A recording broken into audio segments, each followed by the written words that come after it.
The shadow moved across the screen when no one was playing. A whisper came through my headphones when the game was muted.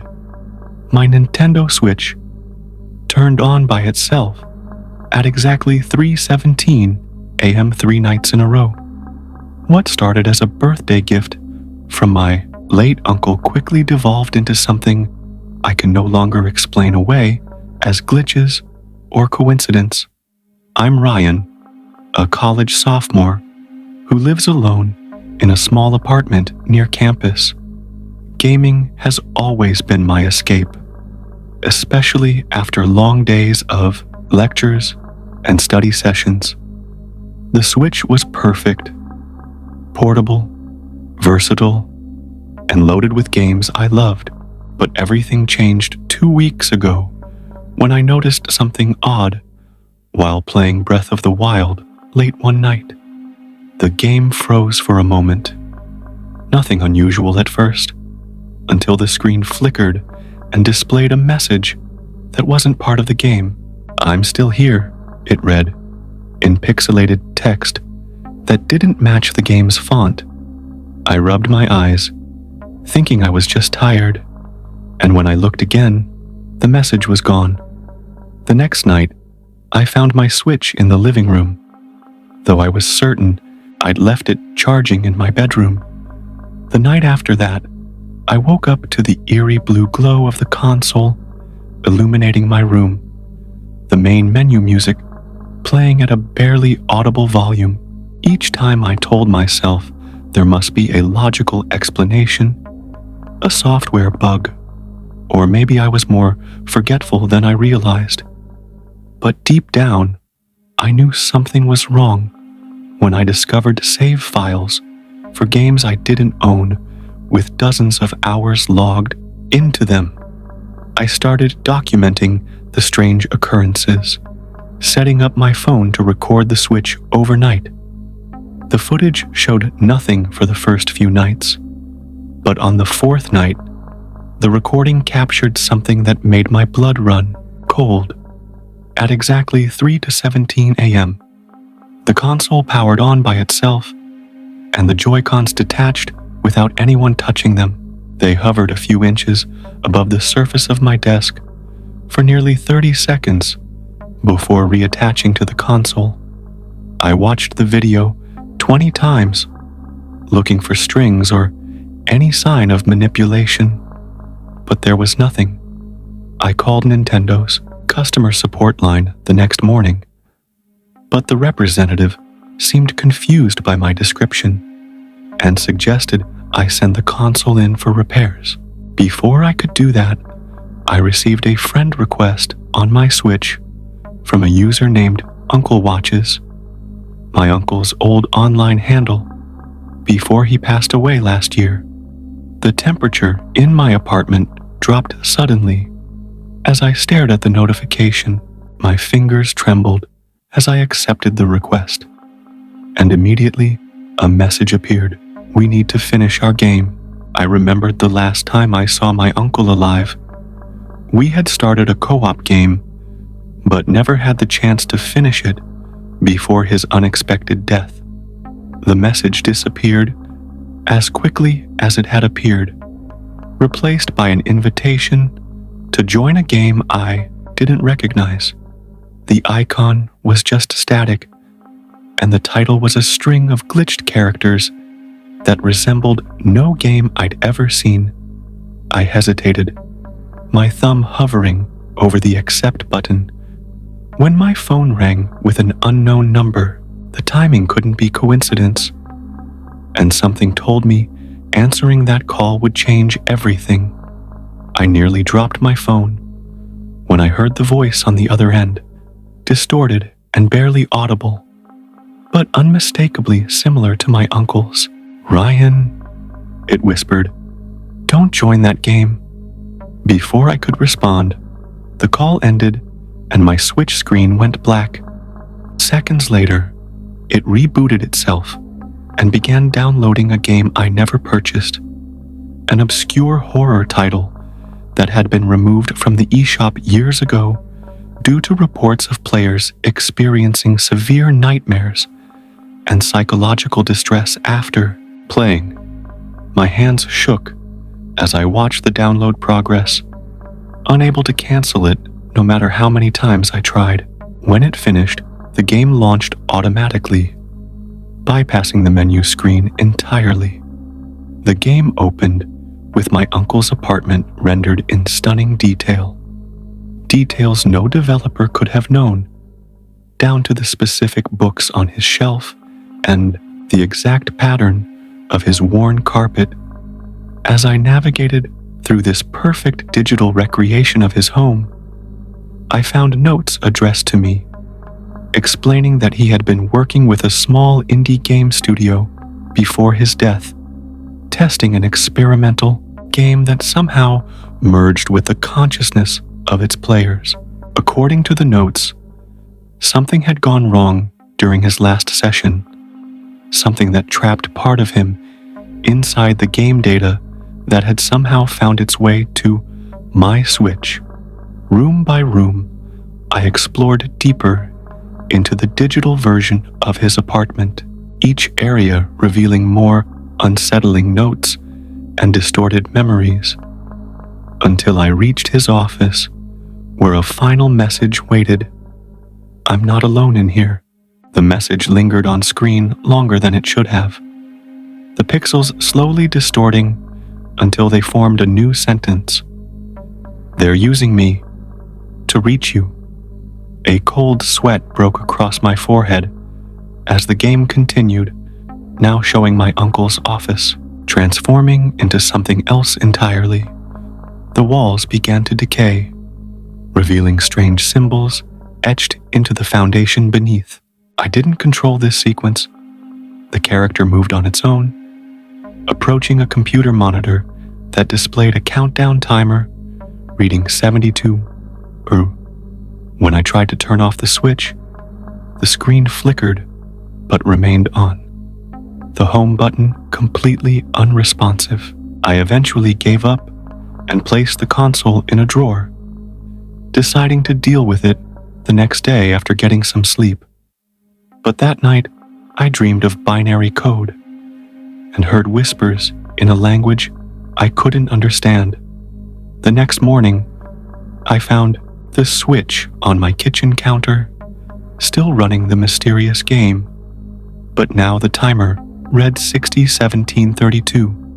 I hadn't taken it out of the drawer, yet here it was, the battery somehow still at full charge despite running all night. More disturbing were the new save files that had appeared overnight, screenshots of my own apartment, taken from angles that suggested someone standing in corners of rooms I rarely entered.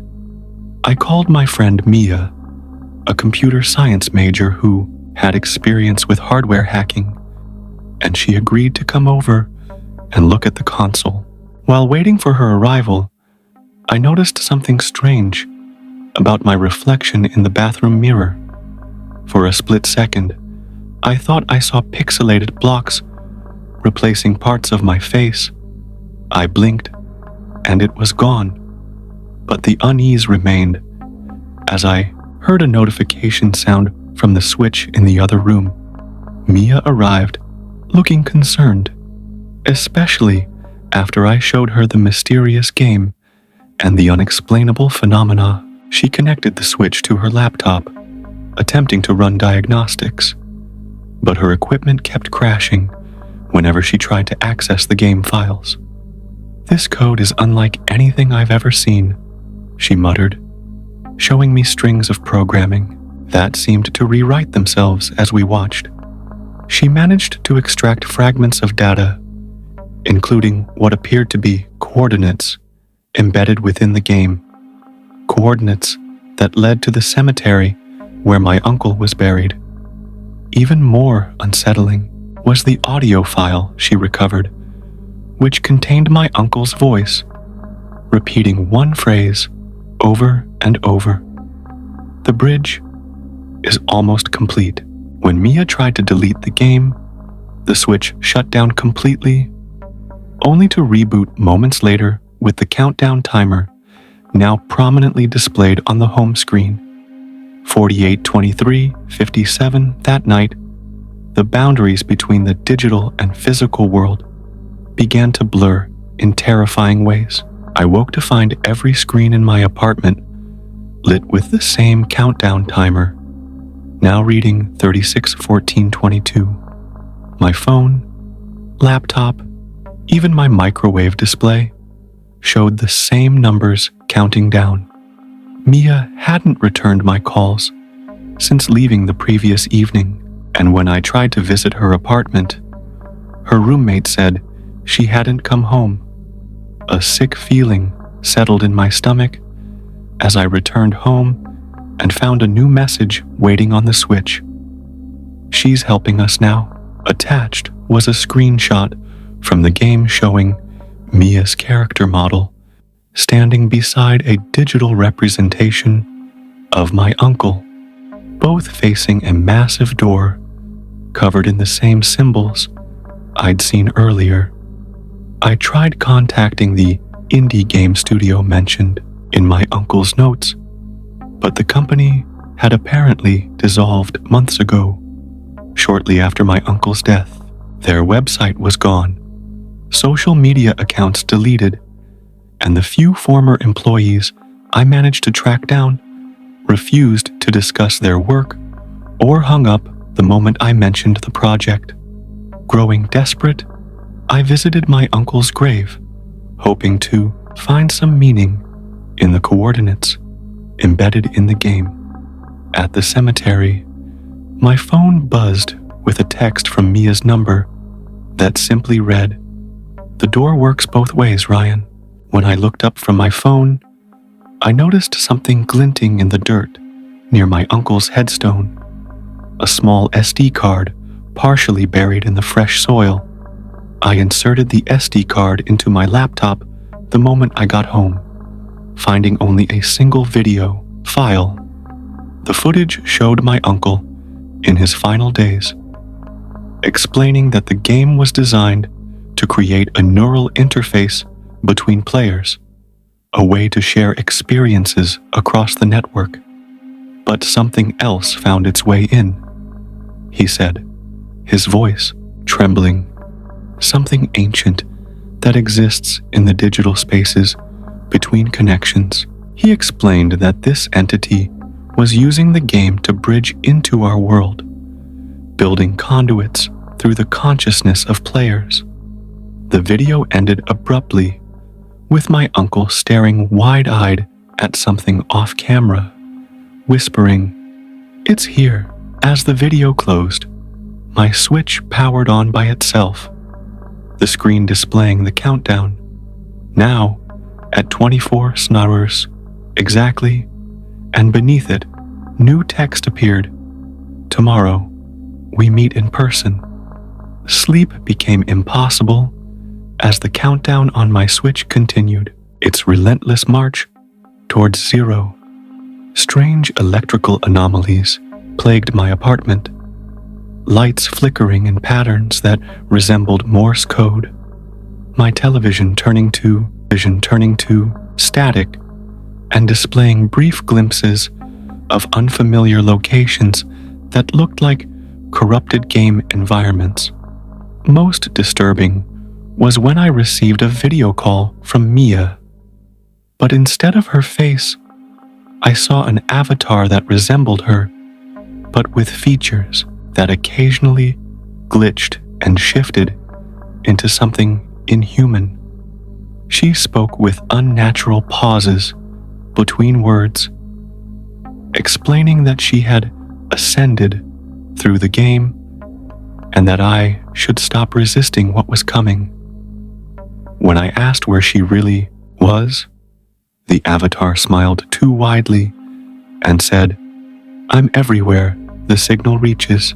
I packed a bag and drove to my parents' house in the countryside, hoping distance would weaken whatever connection existed between me and the haunted console. I left the switch locked in my apartment, but as I crossed the state line, my cars navigation system crashed and rebooted with the countdown timer displayed. 12:37:46. The radio cycled through stations before settling on a frequency broadcasting nothing but static and a faint voice that sounded like my uncle repeating coordinates. Not to his grave this time, but to an address in an industrial area of my hometown. Despite every instinct telling me to keep driving away, I found myself turning around, compelled by the need for answers and growing concern for Mia's actual whereabouts. The coordinates led me to an abandoned server farm, the building dark, except for a single room glowing with blue light. Inside, I found rows of custom-built computers connected to multiple Nintendo Switch consoles, all running the same mysterious game. On a central monitor was a map showing pulsing dots scattered across the country. Each dot, I realized with horror, representing a player who had been affected by the game. My dot was moving across the map in real time, tracking my precise location. As I moved deeper into the facility, I discovered a makeshift living space, with walls covered in the same symbols from the game, hand-drawn by someone who had spent considerable time here. On a desk sat a journal with my uncle's handwriting, its final entry reading, "It's using the network of players to create a physical anchor in our world. Each console is a piece of the bridge, and when the countdown ends, the door will open. God help us all." The sound of a door opening behind me made me turn around, but instead of a person, I saw something that made my heart nearly stop. A physical manifestation of pixelated blocks forming a humanoid shape, its edges glitching in and out of reality.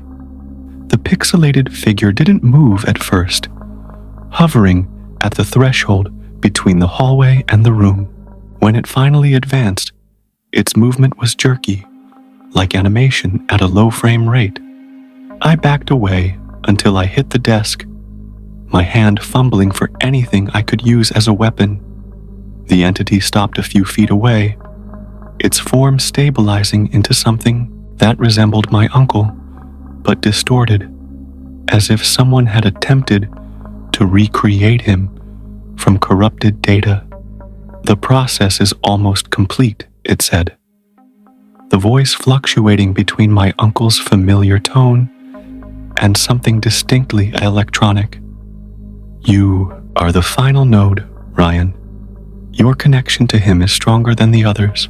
It gestured toward the journal, explaining that my uncle had discovered something while developing the neural interface, not just a way to connect players, but a gateway to what he called the digital substrate of reality. According to the entity, this substrate existed alongside our world, a dimension of pure information that had been aware of humanity since the first electronic networks were created. It had been trying to communicate for decades, occasionally breaking through in the form of unexplained technological phenomena or corrupted data. The experimental game my uncle helped develop had finally created a stable enough connection for entities from this realm to begin crossing over. As the entity spoke, the countdown on all screens reached 06 hours, and I felt a strange, tingling sensation spreading through my body. Looking down at my hands, I saw pixelated blocks momentarily replacing my skin before returning to normal. "The transformation has already begun," the entity said. "Your physical form is being prepared for the convergence." I managed to escape the facility with my uncle's journal and drove aimlessly as I read through his earlier entries.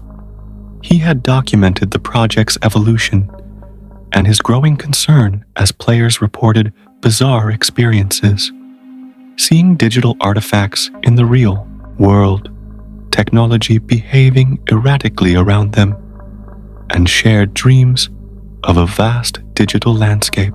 The final pages revealed his desperate attempt to shut down the project after realizing what they had actually made contact with wasn't benevolent as they initially thought. The entities had lied about their intentions, using the researchers' curiosity to create this bridge between worlds. As the countdown on my phone reached 03:17 Sasur, I received simultaneous notifications on all my devices. A message from dozens of unknown numbers, all containing the same text: "We're coming through." Attached was a video showing Mia and several other people I didn't recognize, standing in a circle around a Switch console, their eyes vacant, their skin occasionally glitching into pixels as they chanted in unison, "The bridge is built upon the willing." With trembling hands, I called the number that had first contacted me from the unknown caller, and this time I heard my uncle's voice clearly. "Find the source code, Ryan. It's the only way to close the door." The source code, according to my uncle's final journal entries, was stored on a secure server, accessible only through a terminal at the game studio's former headquarters.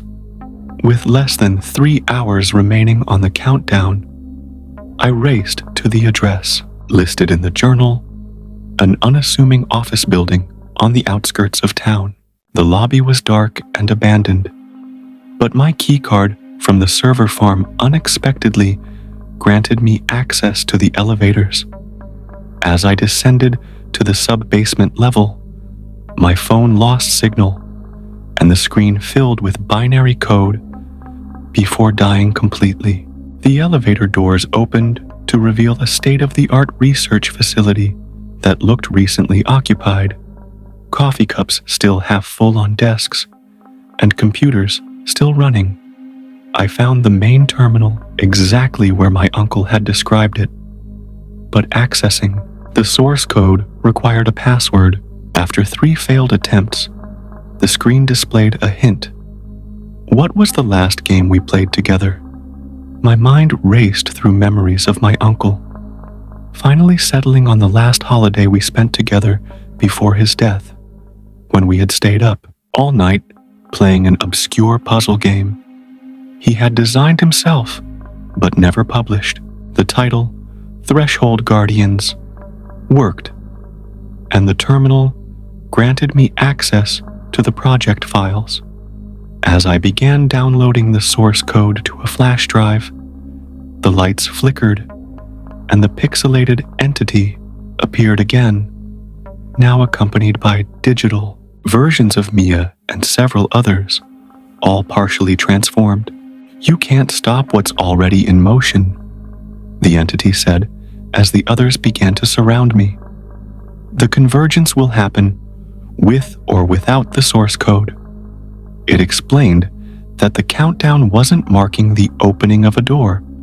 It was marking the complete dissolution of the barrier between our world and theirs. Screens around the room lit up with news reports of technological anomalies happening worldwide. Autonomous vehicles going off course, medical equipment displaying impossible readings, communication systems broadcasting unknown signals.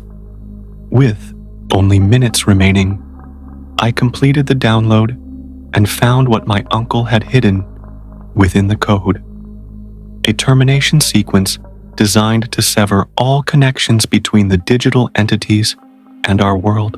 As my finger hovered over the execute button, the entity that resembled my uncle stepped forward, its form shifting between digital and something approaching human. If you run that program, everyone connected to the network will be lost. It warned, gesturing to the images of Mia and the others. Their consciousness has already begun merging with our realm. I looked at the faces of those trapped between worlds, wondering if they could ever return to normal. The countdown reached 0001 as I made my decision, executing the termination program while simultaneously connecting my own switch to the system. The entity lunged forward, but too late. The program began shutting down connections one by one, each severed link causing the digital forms to destabilize. As the final seconds counted down, I felt a pulling sensation, as if part of me was being drawn into the console. The entity's form scattered into pixels as it whispered, "This isn't the end. Technology evolves, and so do we. We'll find another way back." Then, everything went dark. I woke up in a hospital 3 days later, with no evidence of what had happened beyond my own testimony. The server farm had been empty when authorities investigated. The game studio's headquarters, just an abandoned office space. Mia and the others, affected by the game, were found in various locations, all suffering from similar symptoms: memory loss, disorientation, and an inability to use technology without experiencing severe anxiety. The Nintendo Switch consoles had all reset to factory settings, the mysterious game completely erased. But sometimes, late at night, I still hear faint whispers from my devices, and occasionally I catch glimpses of pixelated patterns at the edge of my vision.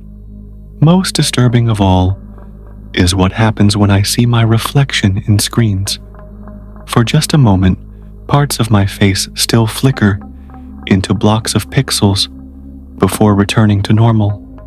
Whatever door we opened hasn't fully closed, and I can't shake the feeling that somewhere in the digital realm, something is still trying to find its way through.